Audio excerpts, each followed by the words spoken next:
हिक ॾींहुं हिक औरत पंहिंजे घर जे कमकार सांगे ॿाहिरि निकिती त हुन ॾिठो त घर जे ॿाहिरां कुराड़ा परॾेही बुज़ुर्ग वेठा आहिनि। औरत हैरान थी पुछो त मां तव्हांखे त नथी सुञाणा, पर मूंखे ईअं पियो लॻे त तव्हां बुखायल आहियो। अंदरि हलो त मां तव्हांजे लाइ कुझु खाधो तयारु करे तव्हांखे ॾियां थी। बुज़ुर्गनि मां हिकु पुछो त छा तुंहिंजे घर जो मालिक घर में मौजूदु आहे? औरत वराणियो त न, मुंहिंजो मुड़ुसु त हिन वक़्तु घर में मौजूदु न आहे। बुज़ुर्गनि जवाबु ॾिनो त असां सिर्फ़ु उन वक़्तु अंदरि वञी सघूं था जॾहिं घर जो मालिक घर में मौजूदु हुजे। औरत खे ॾाढी हैरानी थी, पर औरत पंहिंजे कमकार सांगे हली वई। कुझु वक़्त खां पोइ पंहिंजे घर मोटी ऐं जॾहिं संदसि मुड़ुसु घर आयो त औरत खेसि सभु कुझु ॿुधाए छॾियो। मुड़ुसु ख़ुशि थियो ऐं पंहिंजी ज़ाल खे चयईं त उन्हनि बुज़ुर्गनि खे वञ ऐं अंदरि वठी अचु। उहा औरत ॿाहिरि आई ऐं बुज़ुर्गनि खे ॿुधायईं त मुंहिंजो मुड़ुसु घर अची चुको आहे, हाणे तव्हां अंदरि हली था सघो। बुज़ुर्गनि मां हिकु चयो त असां टई ॼणा अंदरि गॾिजी नथा वञी सघूं। औरत हैरत में पइजी वई ऐं पुछो त भला इहो छो?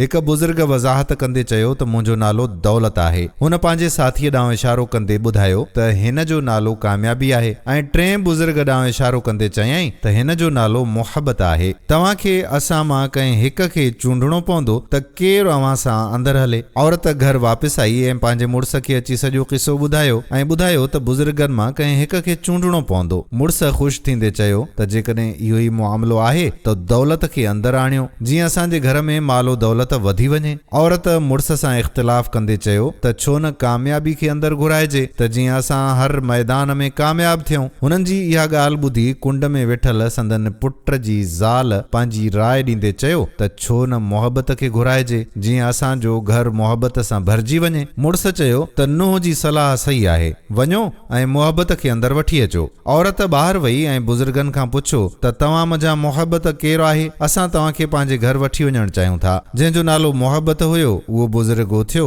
ऐं अंदरि वञण लॻो, पर उन सां गॾु दौलत ऐं कामयाबी बि उथी बीठा। औरत हैरान थींदे पुछा कई त मूं त सिर्फ़ मुहबत खे घुरायो हुयो, तव्हां ॿई छो अंदरि पिया वञो? ॿिन्ही बुज़ुर्गनि जवाबु ॾिनो त जेकॾहिं तव्हां दौलत या कामयाबी खे घुरायो हुजे हा त असां ॿई ॿाहिरि रहूं हा, पर जॾहिं तव्हां मुहबत खे घुरायो आहे त जिते मुहबत हूंदी उते दौलत ऐं कामयाबी बि पाण मुरादो अची वेंदी। इहो ॿुधी औरत ऐं संदसि ख़ानदान हैरान थी विया ऐं सम्झी विया त मुहबत ई ज़िंदगीअ जो असल राज़ आहे। जिते मुहबत हूंदी उते सभु कुझु पाण मुरादो मिली वेंदो। सो दोस्तो, पंहिंजे दिलयुनि में ॿियनि जे लाइ मुहबत पैदा करियो ऐं ॿियनि जे दिलयुनि में बि पंहिंजी मुहबत खे जाॻायो। मुहबत ई त आहे जेका हर शइ खे जोड़े थी। दुआ आहे त अल्लाह पाक असां सभिनी जे विच में मुहबत वारे जज़्बे खे बरक़रार रखे। आमीन। जेकॾहिं वीडियो पसंदि आई हुजे त शेयर ज़रूरु कजो ऐं ईंदड़ वीडियो ताईं पंहिंजे मेज़बान क़ादिर बख़्श कल्होड़े खे इजाज़त ॾियो। अल्लाह वाही।